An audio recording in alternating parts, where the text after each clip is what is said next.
Hello दोस्तों, कैसे हैं आप सब लोग। आशा करते हैं अच्छे होंगे। स्वागत है आप सबका एजुकेशन चैनल पर, जिसमें हम देख रहे हैं हिंदी कक्षा 6 बाल राम कथा।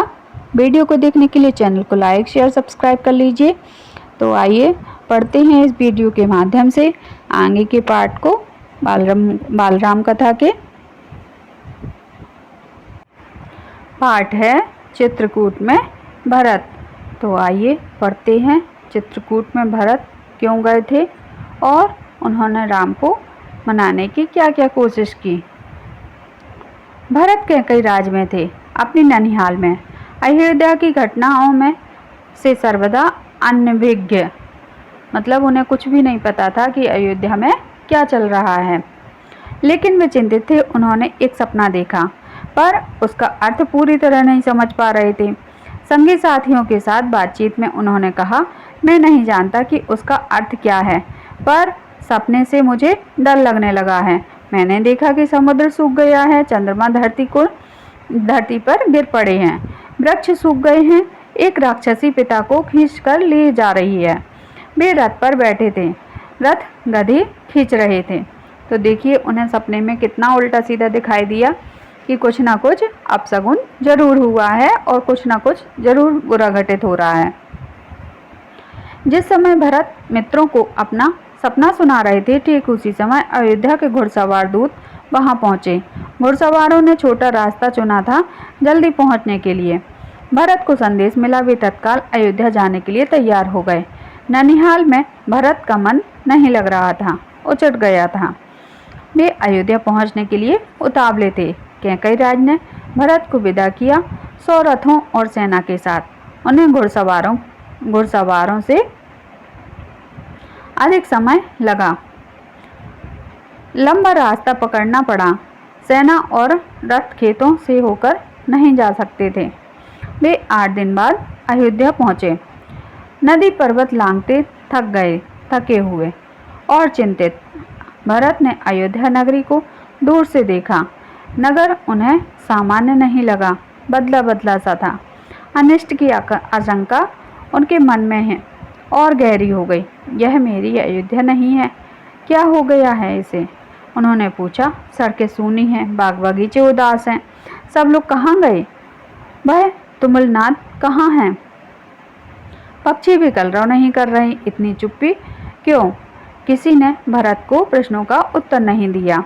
सभी शांत थे, क्योंकि अयोध्या में तो बहुत कुछ घटित हो चुका था। नगर पहुंचते ही भरत सीधे राजभवन गए, महाराजा दशरथ के प्रसाद की ओर। महाराजा ने वहां नहीं थे। फिर वे कैकई के महल की ओर बढ़े। मां ने आगे बढ़कर पुत्र को गले लगा लिया, परंतु भरत की आंखों में पिता को ढूंढ रही थी। उन्होंने मां से पूछा, पुत्र, तुम्हारे पिता चले गए हैं वहां जहां एक दिन हम सबको जाना है, उनका निधन हो गया है। भरत यह सुनते ही शोक में डूब गए, पछाड़ खाकर गिर पड़े, विलाप करने लगे। मां कैकई ने उन्हें उठाया, ढांढस बंधाया, कहा, उठो पुत्र, यशस्वी कुमार शोक नहीं करते। तुम्हारा इस प्रकार दुखी होना उचित नहीं है। राजगुणों के विरुद्ध अपने को संभालो। क्या हो गया? भरत यह मानकर चल रहे थे कि पिता राज्याभिषेक की तैयारियों में व्यस्त होंगे। सब कुछ उलट हो गया। उन्होंने मेरे लिए कोई संदेश दिया? भरत ने मां से पूछा। नहीं, अंतिम समय उनके मुख में केवल 3 शब्द निकले, हे राम, हे सीते, हे लक्ष्मण। तुम्हारे लिए कुछ नहीं कहा। अब भरत की व्याकुलता और बढ़ गई। भरत व्याकुल थे, विकलता बढ़ती जा रही थी। वह तुरंत राम के पास जाना चाहते थे। महाराज ने उन्हें वनवास दे दिया है 14 वर्ष के लिए। सीता और लक्ष्मण राम के साथ गए हैं। कैकई ने भरत का मन पढ़ते हुए कहा। वह जानती थी कि भरत यहाँ से सीधे राम के पास ही जाएंगे, परंतु वनवास क्यों? भ्राता राम से कोई अपराध हुआ क्या? तो देखिए भरत जी भी कितने परेशान हैं कि ऐसा क्या हो गया कि भगवान राम, जो उनके भाई हैं, भाई राम को वनवास मिल गया और मेरी राजगद्दी की तैयारियां होने लगी। ऐसा क्या हुआ? राम ने कोई अपराध नहीं किया, महाराज ने उन्हें दंड भी नहीं दिया। इसके लिए मैंने महाराजा दशरथ से प्रार्थना की थी कि मुझे तुम्हारे हित के में यही उचित लगा, मैं तुम्हारा अहित नहीं देख सकती थी, कैकेयी ने कहा। वरदान की पूरी कथा सुनाते हुए उन्होंने कहा, उठो पुत्र, राजगद्दी संभालो, अयोध्या का निष्कंटक राज्य अब तुम्हारा है। मतलब कैकेयी को अभी भी ये था कि भरत राज्य को संभाले। इतना सब होने के बाद भी कैकेयी को ये था कि हमारा भरत अकेला एक छत्र राज करे। भरत अपना क्रोध रोक नहीं सके, चीख पड़े, यह तुमने क्या किया माते? ऐसा अनर्थ, घोर अपराध, अपराधिनी हो तुम। वन तुम्हें जाना चाहिए था, राम को नहीं। मेरे लिए यह राज्य अर्थहीन है। पिता को खोकर, भाई से बिछड़कर, नहीं चाहिए मुझे ऐसा राज्य। इस बीच मंत्रीगण और सभासद भी वहां आ गए। भरत बोलते रहे, तुमने पाप किया है माते, इतना साहस कहाँ से आया तुम में? किसने तुम्हारी बुद्धि भ्रष्ट की है? उल्टा पाठ किसने पढ़ाया? यह अपराध अक्षम्य है। अक्षम्य मतलब जो क्षमा नहीं किया जा सकता। मैं राजपद नहीं ग्रहण करूँगा। तुमने ऐसा सोचा कैसे? सभासदों को की ओर मुड़ते हुए भरत ने हाथ जोड़कर कहा, आप भी सुन लें, मेरी माँ ने जो किया उसमें मेरा कोई हाथ नहीं है। मैं राम की सौगंध खाकर कहता हूँ कि मैं राम के पास जाऊंगा, उन्हें मना कर लाऊंगा, प्रार्थना करूंगा कि वे राजगद्दी संभालें, मैं दास बनकर रहूंगा। तो देखिए भरत के मन में राम के प्रति कितना अगाध प्रेम और सम्मान है। भरत बहुत उत्तेजित हुए।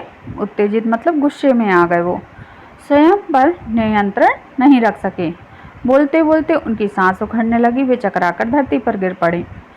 सुध बुध लौटी थी तो भरत रानी कौशल्या के महल की ओर चल पड़े। उनसे लिपटकर बच्चों की तरह बिलख बिलख कर रोए। उनके चरणों पर गिर पड़े। कौशल्या आहत थी। उन्होंने कहा, पुत्र, तुम्हारी मनोकामना पूरी हुई। तुम जो चाहते थे हो गया। राम अब जंगल में है। अयोध्या का राज तुम्हारा है। मुझे बस एक दुख है, कैकेयी ने राज लेने का जो तरीका अपनाया वह अनुचित निर्मम था। तुम राज करो पुत्र, पर मुझ पर एक दया करो, मुझे मेरे राम के पास भिजवा दो। तो देखिए कौशल्या कितनी ज़्यादा अपने आप को निःशक्त समझती हुई भरत से आग्रह करती हैं कि मुझे मेरे राम से मिलवा दो। भरत ने रानी कौशल्या को क्षमा मांगी, सफाई दी। रानी कैकेयी के व्यवहार पर ग्लानि व्यक्त की। कहा, राम मेरे प्रिय अग्रज हैं, मतलब बड़े भाई हैं। मैं उनका हित सोच नहीं सकता। मैं निरपराध हूँ। तो भरत को तो कुछ भी पता भी नहीं था। वो तो अपने नाना के यहाँ थे। यहाँ क्या स्वांग रचा गया और आगे उसको देखकर पीड़ा भी बहुत पहुंची उनके हृदय को। कौशल्या ने भरत को क्षमा कर दिया, उन्हें गले से लगा लिया।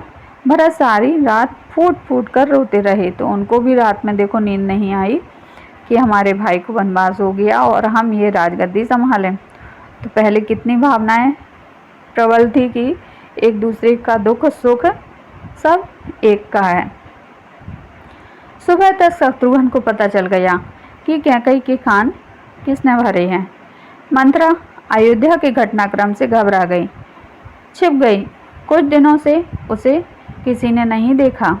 भरत और शत्रुघ्न राम को वापस लाने का मंत्रणा कर रहे थे। तभी शत्रुघ्न की दृष्टि बचकर निकलती मंथरा पर पड़ी। उन्होंने लपककर उसके बाल पकड़ लिए और खींचते हुए भरत के सामने लाए। भरत को दासी की भूमिका बताई। शत्रुघ्न उसे जान से मार देने पर उद्धत थे। भरत ने बीच बचाव किया। मुनि वशिष्ठ अयोध्या का राज सिंहासन रिक्त नहीं छोड़ देखना चाहते थे।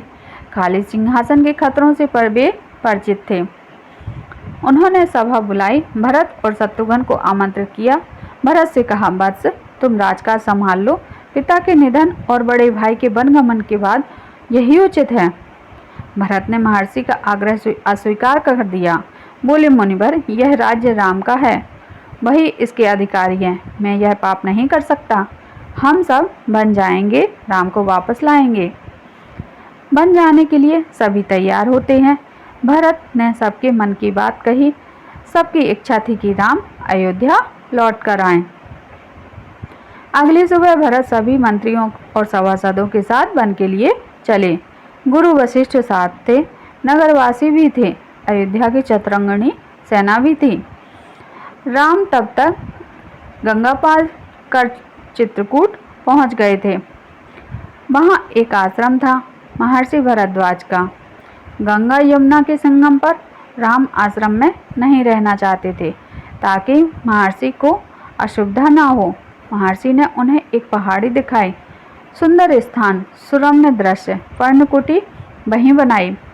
भरत को सूचना मिल गई कि वे चित्रकूट ही आ रहे थे। पूरे दलबल के साथ सेना के चलने से आसमान धूल से अट गया। हर ओर कोलाहल। वे श्रृंगवेरपुर पहुंचे। निषादराज गोह की सेना को देखकर कुछ संदेह हुआ। कहीं राजमत में आकर भरत राम पर आक्रमण करने तो नहीं जा रहे हैं। सही स्थिति पता चली तो उन्होंने भरत की अगवानी की। गंगा पार करने के लिए देखते देखते 500 नावें जुटा दी। तो जो वहाँ के राजा थे निषादराज, उन्होंने भरत की अगवानी की और भरत का सम्मान किया। रास्ते में मुनि भरद्वाज का आश्रम पड़ा।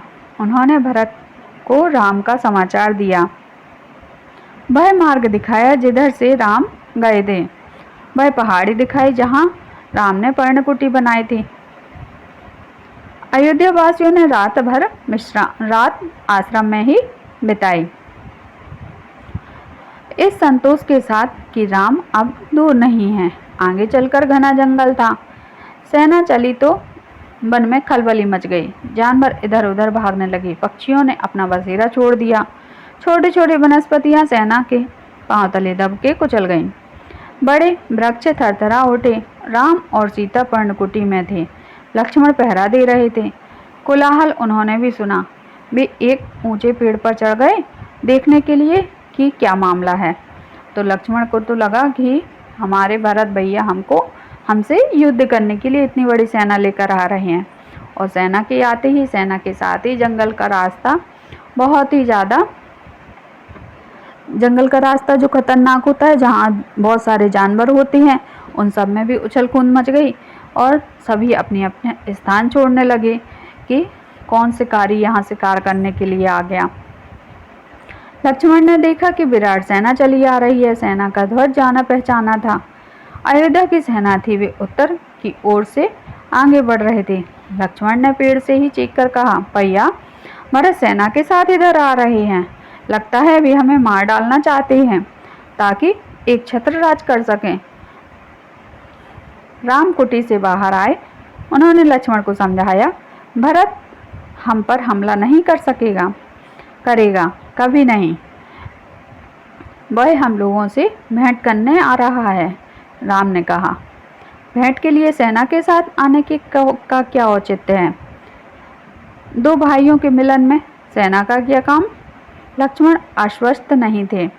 वे सेना पर आक्रमण करना चाहते थे। राम ने उन्हें रोक दिया। तो देखिए कैसे चतुरंगनी सेना के साथ राम के पास मिलने भरत जी आ रहे हैं और भरत जी यहाँ से कुछ लेकर जाते हैं। वीर पुरुष धैर्य का साथ नहीं छोड़ते। कुछ समय प्रतीक्षा करो। इस प्रकार उतावलापन उचित नहीं है। भरत ने सेना पहाड़ी के नीचे रोक दी। नगरवासियों से भी वहीं ठहरने को कहा। कोलाहल थम गया। उसकी जगह पुनः वन की नैसर्गिक शांति ने ले ली। भरत ने पहाड़ी को प्रणाम किया। शत्रुघ्न के साथ लेकर नंगे पांव ऊपर चढ़े। पांवों की गति अचानक बढ़ गई। भाई से मिलने की उत्कंठा में वे और प्रतीक्षा नहीं कर सकते थे। पहाड़ी पर दूर से उन्हें एक छवि दिखी। वह राम थे, शिला पर बैठे हुए। पास ही सीता लक्ष्मण बैठे थे। भरत दौड़ पड़े, राम के चरणों में गिर पड़े। उनके मुंह से शब्द नहीं निकल रहे थे। शत्रुघ्न ने भी राम के चरणों की वंदना की। बोले बे भी नहीं। उन्होंने दोनों को उठाकर सीने से लगा लिया। सबकी आंखों में आंसू थे। भरत साहस नहीं जुटा पा रहे थे कि यह क्या चल रहा है, कि हम राम से कैसे चलने को कहें।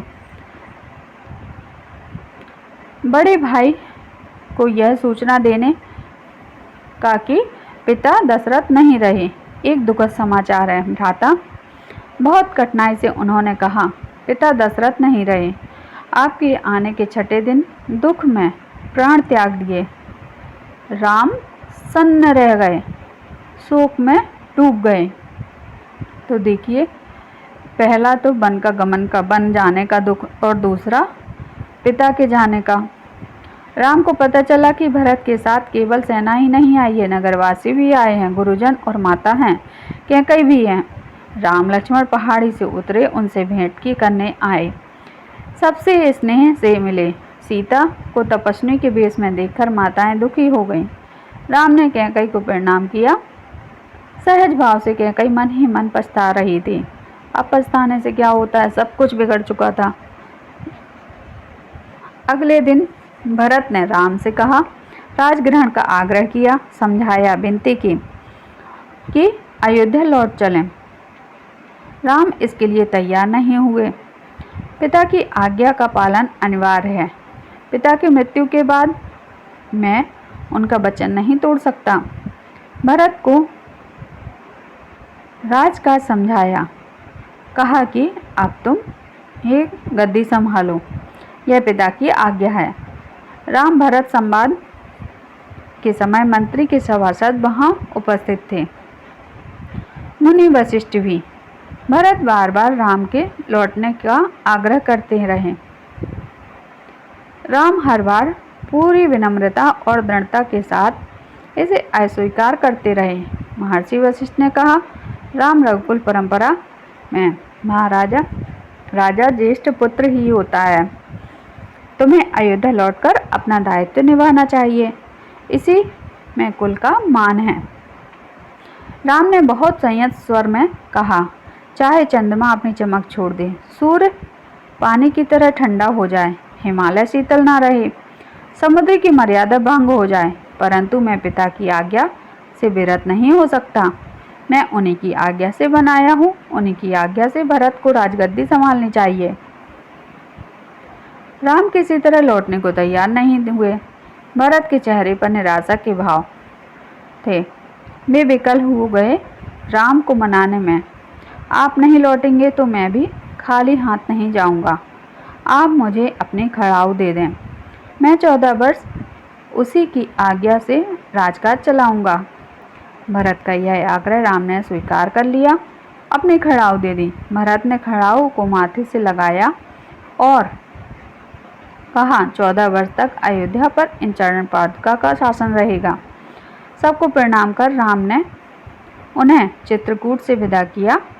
राम की चरण पादुकाओं को एक सुसज्जित हाथी पर रखा गया। प्रतिहारी उस पर सवार उस पर चंवर डुलाते रहे। चंवर मतलब पंखा डुलाते रहे, हवा। अयोध्या पहुंचकर भरत ने पादुका पूजन किया। कहा, ये पादुकाएं राम की धरोहर हैं, मैं इनकी रक्षा करूंगा, इनकी गरिमा को आँच नहीं आने दूंगा। भरत अयोध्या में कभी नहीं रुके, तपस्वी के वस्त्र पहने और नंदीग्राम चले गए।